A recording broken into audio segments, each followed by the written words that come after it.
Welcome back. Our next speaker, Jerry Ghionis, is widely celebrated as being among the top 5 best wedding photographers in the world. He's the founder of a nonprofit, Soul Society, which helps underprivileged people living in third worlds. Today, Jerry will share a few stories of some of his favorite photos over his 27-year career and show you how to maintain relevancy, purpose, and longevity in a challenging industry. His talk is titled Longevity and the Creative Process. Jerry, the virtual floor is now yours. Thank you so much, guys. Thank you so much for the opportunity. I know we're living in a very tough time right now. I know a lot of us are hurting. Our industry's hurting. My heart goes out to you if you've lost someone or if you've been sick. I think I'd be remiss not to actually mention that I actually contracted COVID-19. I'm way back in action now. I feel very good. But all in all, it took about 8 weeks to get fully healthy mind, body, and soul and have purpose again. And it's times like these that you're reminded that health, time, family, relationships are the most important things in life. Please take this seriously. Don't think because it doesn't happen to you that, or hasn't happened to you, that it's not serious. I had everything from a resting heartbeat from 130 beats per minute. My temperature literally was shy of 105 degrees. I didn't want to eat. I didn't want to drink. My lung capacity was halfway, and it wasn't pretty. And all I'm saying to you guys, I'm back in action. If you know me personally, you know that I've always appreciated relationships and what we do for a living. And there's no greater time of this to have the resolve to understand what's most important in life. Now, let me go to my presentation here. So I can't wait to share with you some really cool stuff. Let's have a look here. Start sharing. Alrighty, guys. So, shooting for 27 years and actually teaching for 20 years, it's been an incredible journey. And I think many of us pigeonhole ourselves in a particular genre, which is totally fine. Many business books will tell you that you should be single-minded and single-focused to actually really master one particular genre. I strongly believe that the art of wedding photography is the best genre to learn the art and craft of photography, because after all, when you're photographing a wedding, you're photographing a wedding, portraits, fashion, boudoir, you're photographing streetscapes, landscapes, family shots, kids, pets, photojournalism, pose, you name it, we do it in time constraints, weather constraints. So I actually, when a lot of the photography world actually frowns upon wedding photography as the bottom end of the professional photography world, I actually think the opposite, and I'm very proud to be part of this industry. So over the years, I've actually photographed weddings, which is basically turned into photographing, of course, portraits. I shoot natural light, I shoot daylight, I shoot off-camera flash, window light, ice light, strobes. I sincerely believe to be a truly successful photographer and have longevity in this industry, you need to be complete. Because there's going to be one day when you photograph a wedding or a portrait or something where what you focus on and perhaps what you don't focus on will bite you in the butt. So, for example, if you're a natural light shooter, my suggestion is learn your speed lights, learn your strobes, learn continuous light. After all, light is light. So please make yourself a complete photographer. And really for me, I don't care what I'm shooting, I'm obsessed with the creative process. And perhaps the journey that I'm about to take you through right now in these 5 steps will remind you what you have been through or you're going through.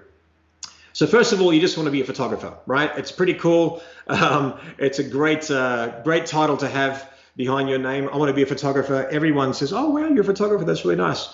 And then you just want to get a paycheck. You just want to get paid for what you do. That makes you a pro. Then you want to get popular. You want to market yourself and you want to actually get the money in. And I think that what we want to do is we want to make profit. Okay. Now, here's the thing. It's not about how much money you make. It's how much you get to keep, because you can turn over $1 million and actually net 50 grand after taxes, or you can make 100 grand and net 50 grand. So you've got to balance those scales there a bit. And you'll see that long gap between photographer paycheck, being popular and profit, and then getting to your purpose. And it's amazing that it might take a while, and there's no greater resolve that you have after having a deadly virus inside you and having someone like Melissa, my wife, look at you, and behind those smiles in being a caretaker for me is, I hope we come out of this. And she said to me recently when I went to the ER for the second time, when I had a 105-degree temperature, she said, when I saw you, I actually saw you through the window in the hospital when you were actually going to get your blood tested and all that kind of stuff. I didn't know whether it was going to be the last time I was going to see you. It puts things into perspective of how important life is, health is, and what we do. Some of you may be wondering this particular photograph, how it was created just by the wayside. This was actually 2 big old Hollywood vintage spotlights that were projected onto 24 mirrors. And I got the mirrors and we basically we positioned it in a way that accented different parts of this photograph. And that's how we got the shot. The actual photograph was taken at a 15th of a second, something about there. And then we got the actual model, Alexa, to turn the umbrella so we actually get that beautiful movement there as well. But I have been obsessed with turning the ordinary into the extraordinary. If you've been following me for many years, I had the foresight to really go back at the beginning of my career and have my assistants photograph the backgrounds or the scenes that I was in, and to be able to educate photographers, hey, this is what I was approached with, and this is what I came out of it. And it's funny because people have the impression sometimes the likes of me all do high-end weddings, and every wedding that I photograph is a fairy tale. Every client is pretty and all that kind of stuff. And yes, everyone's beautiful in their own way, but in fact, over my 1,000+ weddings and thousands of portraits and fashion assignments, really, I photograph normal people. I've just learned how to get more money from normal people. How cool is that? But this is a really good example of how I like to think, and I'm thinking outside the box. I was walking with the groom past the house, and then I just, turned to him acknowledgingly, having a bit of a talk, and I noticed a reflection of his silhouette against the overcast sky. And as he did that, the bride walked past in the actual house. I thought, how cool would it be to actually get him elevated, so get a stepladder. I'm squatting down, as you can see in this photograph, and then I'm getting a very, very clean silhouette against the overcast sky. And then no different than when you actually window shop, I put my hand like this and I'm like, you know what, if I can get the bride merged, I was directing her this way, this way, this way, and finally merged her face in the actual groom's head. And I actually walked into the actual room and said, without a beautiful expression in this photograph, it means nothing. I want you to say I love you just with the warmth of your eyes. Look at your husband. So we did that. We got this photograph. And I love it because it's in camera. It wasn't a multiple exposure. It was no Photoshop trickery. It was done in camera. And that's what I've been preaching for many, many years, because you can be the best in post-production, but you need to start with a file, with lighting, with posing, with composition that is actually beautiful. And we all start somewhere. And the question is that I think that I often ask is, how much do you practice? I had a photographer, in fact, who I was mentoring, and he was down on himself, and he was photographing for 3 years. And he goes, man, I've been photographing for 3 years and I should be better by now. And I said, how many weddings have you photographed? And he said, 20. I said, so really, in essence, you've only been practicing your craft for 3 weeks. And he just head slapped and said, I can't believe it. And I said, if you only practice on a paying gig, then you're not going to get better. So repetition, experience, and practice will be your best teacher. The next photograph, I was actually photographing a recent fashion shoot, way before the COVID, but quite recent. And I just love to have fun in the studio. And this is the reaction of the model seeing the photographs the first time. I was sort of going for the Terminator 2 liquid, that morphing liquid robot sort of feel. It's hard to explain. Let me just show you. Yeah, that's beautiful too. Looks like a sculpture, doesn't it? It does. Oh my gosh, I think this is the most excited I've ever been. It's awesome. Ever been about a shoot. Well. So it's amazing to get that kind of a reaction from someone that you photograph. And I don't know about you, that's what I live for. And it's not for a pat on the back or anything. It's just an affirmation that I brought out the best in you. And that's really cool. Then as the shoot evolved, I pictured something a little bit different. And then as I had the vision on the particular day to say, you know what, I know exactly what I'm going to do with this photograph in post-production, one of the few times that I was thinking with the hindsight of post-production, and this is what I did. Oh, that's beautiful too. Wow, that's actually perfect for that one. Oh my gosh. So you know what I'm going to do with that? I'm going to take your legs out and have you levitating, and there's going to be a shadow of you on the ground. That would be so cool. Yeah. That's cool, right? I find that many of us, what we do is we start to actually photograph bride number 33 with pose number 27, and everything starts looking the same. Now, yes, there is a bit of a recipe that we all follow, and I find that especially early in my career, I still follow that recipe to a certain extent and give myself creative license and freedom. The problem is, I think many of us, what we do is we just stick to it. We're very single-minded. We're very one-dimensional when we photograph. And I find that also many of us just photograph effects for the sake of photographing an effect. Like, I want to photograph a reflection. I want to photograph a shadow. I want to photograph through things. I want to get a little tiny couple over here. I want to get obscure things that don't mean anything to the couple and then do them for the sake of being creative. Now, I have no problem with that, but what I'd like to do is mainly get more meaning out of the photographs. This was a recent 20-year anniversary shoot that I actually did in Florence and Venice, this beautiful couple, photographers in their own right. So I took this shot in amongst the chaos of all the tourists, and all I did in my camera was I set my white balance to shade, which brings out more warmth, set my picture control to vivid, and then I silhouetted both the couple in this particular shot. Now, although this is, you would say, a fun effect, am I saying a ridiculous amount about this couple? Not really. It's just a striking portrait. And many of us would see a scene like this and the sun is setting, and obviously there's a little bit of a hill. You can lower your camera angle and position the couple in a way where you get that beautiful emotion. Now, you might say, well, how do you get emotion out of a couple where it's a silhouette? Well, here's the thing. If you don't see the face, because the face really gives you the expression, if it's a silhouette and especially far away, your posing has to be arguably more pronounced. So the gaps between body parts and all those different things that you can see here are done very purposefully and actually add to the emotion where you can't see the face. The same wedding I actually went to, I was waiting for the couple to walk in, and I don't waste a minute or a second on a wedding. So while I'm there and the coordinator's freaking out, often just saying, hey, come here, do whatever, I see you can actually see one of the waiters actually through the diffuse piece of glass. I'm like, wait a second, how cool to get to the couple with a champagne glass toasting. So we go on the other side, and how cool would it be in camera, because you're not going to get this vivid color from the bride and the groom. Their skin tones, what they're wearing is quite monotone. But then all of a sudden the light filters through and you get this beautiful champagne, that beautiful glow in camera. So again, I'm saying to you, all of us, I think, are quite guilty of just shooting effects and things for the sake of doing it. I do it to this day. But the more mature you get, the wiser you get as a person and as an artist, you want more meaning. Recently, I was doing a shoot and the dress reminded me of Tinkerbell from Peter Pan. And I thought to myself, I haven't used one strobe, bare bulb, for a very long time. And how cool would it be to actually lower my camera angle? So the dress, as you can see, gives you that sort of sense that she's got wings. And then I'm like, yes, lower the camera angle, shoot forward, and then turn her face to a point where we just get that little hint of light, but mainly a silhouette of her face. And again, you can see that her body language is more pronounced. The shot that I liked actually even better, this one's in camera. This is a 16:9 ratio in the Z7, the Nikon Z7. And then I've got this shot. And I love the way that her head is within her body. You can see gaps between her body parts. And then the somewhat angelic figure behind her.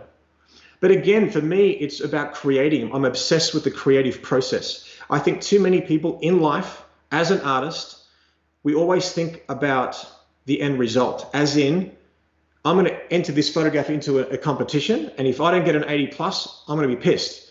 If I don't get that house by this date, if I don't get that business, if I'm not allowed to open up the state and do my business, I'm going to be upset. My advice to you is focus on the process, the creative process, the business process. Treat your business not like a diet. See, when you're overweight, what you do is you say to yourself, you know what, I'm going to work out because I'm overweight. So you start working out. Then you're feeling good, feeling strong, feeling healthy. Then you're going to have a cheat day. And then you start eating chips and popcorn or whatever it is that your guilty pleasure is. And then you start to get unhealthy. And then guess what? You've got to actually go back to the gym again. Too many of us go to the metaphoric gym, expect muscles in one day, and then quit because we're not seeing quick results. It's the exact same thing. You and I are basically guilty of that ourselves. Treat your business like a permanent lifestyle choice. There is no greater time in my living memory, and arguably in the history of our generation, that we have been forced to stay at home and work on our business rather than just in it. So use this time. Now, you might look at this and see it as a very ordinary picture of a bride, and I would agree with you. This was basically just a window light coming through, arms off the body, nicely posed, beautiful shape. But maybe what is not so obvious is doing something like this. She wanted some boudoir shots, but she said, well, Jerry, how do we do boudoir but to a position where I can actually put this boudoir in the album and grandma doesn't have a heart attack? So I'm like, I had this idea, and I was inspired by a very famous photograph of Helmut Newton, where he has 4 or 5 models naked walking on a studio backdrop, and then he has them exactly in the same pose, clothed. Perfect. So what I'm going to do is I'm going to flip this image because our eyes read from top left to bottom right. Then I photograph her, of course, before this shot, naked in the exact same pose. Then I darken the midtones in the background, and I merge her naked figure in the shadow in the background. And I love that. I just think it's so much fun to really create something out of nothing. This was just an ordinary photograph. But when you look at it in the subtlety, you just want to stare at it for a while, and not for the reasons that you think. Now, many of us, I know that we are dictated by coordinators, and it's all about detail shots, and it's all about detail shots. I like to humanize the detail shots. I call them detail shots with a heartbeat. I think feet in Louboutin shoes looks a lot sexier than the shoes just being there doing nothing. I think a candelabra looks more beautiful when there's something in the foreground. So this next shot is a perfect example of the way I enjoy photographing detail. This is basically way after the reception, the celebration. The couple are on their own. Now we see this disheveled background. The celebration has happened, and really now it's about them. And I love that. This particular wedding, Chris and Ellie, I think you're watching, some of our best friends got married, and in Miami, this is a beautiful, the candles are beautiful. The archway, the statue, everything's beautiful. You know what's more beautiful? Humanizing it. I need you to wedge that in your arm. Yeah. Tilt your head away, darling. And then turn your face down towards the light. Bring those lights more this the thing, so they're a bit higher. All right. Look into those lips. Stunning, guys. Stunning. Chin up a bit, gorgeous.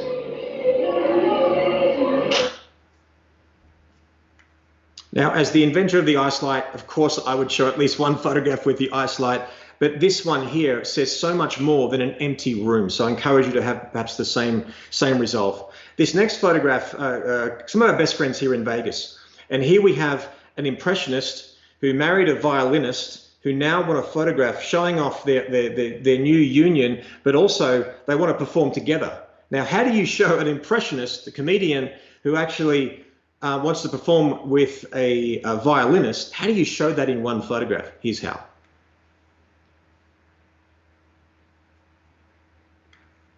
Okay, so you're going to hold the microphone with your right hand to his mouth, and you're going to hold that to him. I need, Jason, your hand lower. Yes, I need breathing space, basically. Think of it like that. Claire, bring your hand a bit forward like that. Forward. Stop. Too much. Come back. Stop. Ready. Over the top, face you big. Ready. Close your eyes. Big laugh. 1, 2, go. That's the one. So it's if you look at the nuances of this photograph, some of you might be asking, what lights did you use? And you're probably asking the wrong question. It is understanding who you're photographing. And again, as an artist and as a person, you become more mature and more wise, and you want to get more meaning. Craft is important. I'm one of the biggest advocates for in-camera craft than probably a lot of people in the industry, but I'm saying to you now, you can't beat craft married up with a meaningful portrait and actually doing it accordingly. I've got about 4 minutes left. I'm just acknowledging this. I just want to show you a couple more shots. Now, this is an engagement session, and something very classic in the studio, nothing fancy. But if you ask them some meaningful questions and work out that they're actually both gymnasts in their former life and they can still do a lot of these things, well, it might be fun to turn this kind of a portrait to something like this. So and again, this is quite unique, and you know, they'll never look as good as this again, and never be as flexible, arguably. But who knows? I want to show you a very fun story, and this is of Melissa and the Taj Mahal. And I, as a tourist, lined up for about 15 minutes to take this photograph because there's one vantage point where you can do it, which is just ridiculous. I ended up asking our tour guide, is there another location that we can actually photograph at where there's nobody there? So we went perpendicular to where we were in this case.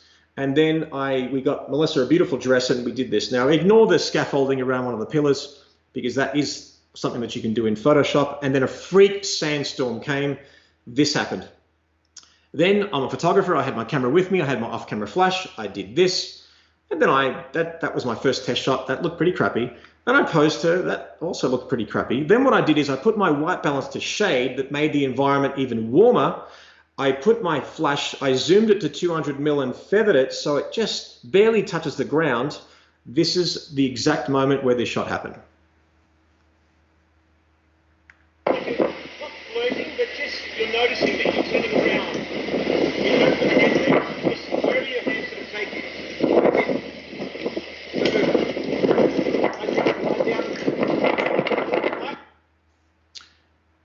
And this is the exact photograph that happened.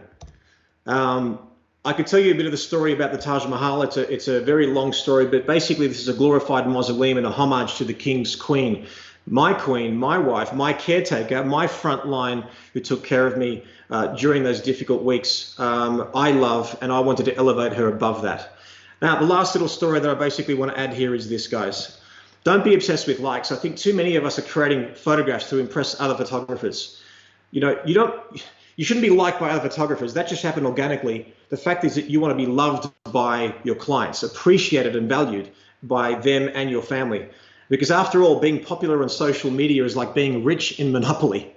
The goal is not to be here for a year or two. It's to be here 5, 20, and God willing, 27 years and beyond. The last story I'm going to tell here, just last couple of minutes, is a beautiful story of this gorgeous girl. And if you actually have a teenage daughter, you know how the lack of confidence can breed in, even as gorgeous as this girl is. As soon as I saw this girl, who's a daughter of a workshop student, I pictured her as a young queen. And this is basically her homage to the movie Elizabeth with Cate Blanchett. So I looked at everything, we styled everything, and then we got to a point where we created these beautiful photographs of her. What I want to do now is just to finish off today's presentation is to show you her reaction, and then I'm going to say a few words to wash up. This is the reaction to the photographs on the back of the camera for her seeing them for the very first time. Oh my goodness, that's crazy. If you go up, there's detail there. It's just enough detail there to just know what's going on. Oh my goodness, it's crazy. All right. It doesn't even look like. I know. All right. Give me a second. Let me. You are so beautiful. You should cry. Check that out. I really stop. I don't want to cry. It's so amazing. Oh my gosh. Jerry, that's amazing. Oh, you're making me cry. Look, I'm all misty now myself.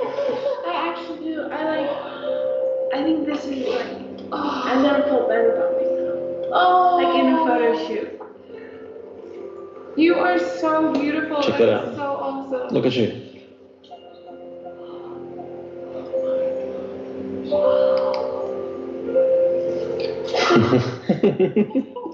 I can't believe that's me. Yeah. Just even the moments between moments.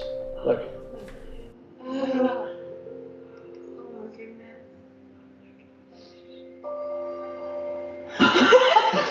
I'm just like. I love that. That is such a good shot. I just feel pretty. I actually feel like a princess. You're a queen. You're not a princess. And I want you to keep that crown. Yeah, I want you to keep it so you remember this shoot. Oh no, I don't. Come on, just give me a hug. How beautiful was that? Guys, there arguably would not be a greater gift to our industry than the pandemic that we're experiencing right now. Now, I know it's tough right now. You might think, what the hell did he just say? But hang on, like, We have to spend this time, like I said before, working on our business rather than just in it. Maximize your sales from existing clients. Nurture the clients that you have and the vendor relationships. If you don't use this time effectively, I'm telling you, you will never forgive yourself. And how do I call it even a gift? Can you ever imagine in our living memory or the possibility of a reset for mankind to remind us of what's most important? People are spending more quality time with their families, their pets than ever before. Think of the amount of conceptions that we're going to have, proposals that we're going to have. And I say this with a wink and a smile, but you know it's true. How many divorces we're going to have because people are spending more time with each other and they're not used to it. Divorce is great because it gives us 2 more chances at the wedding. So I'm telling you now, when this too passes, people are going to want to celebrate. And what are they celebrating? Life. Can you think of a better reason? If I could also coordinate a global campaign for photographers, I would do this. And be ready to screen grab your thing, because you're welcome to actually use these words if you appreciate them. In these challenging times, we're reminded that health, safety, and the strength of our bond with our family and friends are the quality time we spend with them is the most valuable thing in life. What better way to celebrate these relationships than a meaningful portrait by insert your studio name here. So I don't care whether you've just started or you're a seasoned professional. The fact is that you can compete with anyone in the world, certainly with repetition, experience, and practice, but being meaningful. Your job, my job, is to get reactions like this and do as many as we can until the last breath of a life well lived. Thank you, guys. Jerry, thank you so much. Yeah, you were on a roll, and we didn't want to hop in, so we kind of gone over our time for Q&As, but there was a lot of people in the chat like sending you well wishes, and a number of your mentees giving you props, and yeah, we're just blown away by your work and what you had to tell us. Thank you, guys. Thank you. No, thank you so much, and enjoy the rest of your day, and look forward to seeing what you're going to produce during this time. Thank you, guys. Stay safe, stay healthy. Yeah, all the best. Care. Okay, we're going to take a quick break and then be back with our next speaker, Charmy Pena.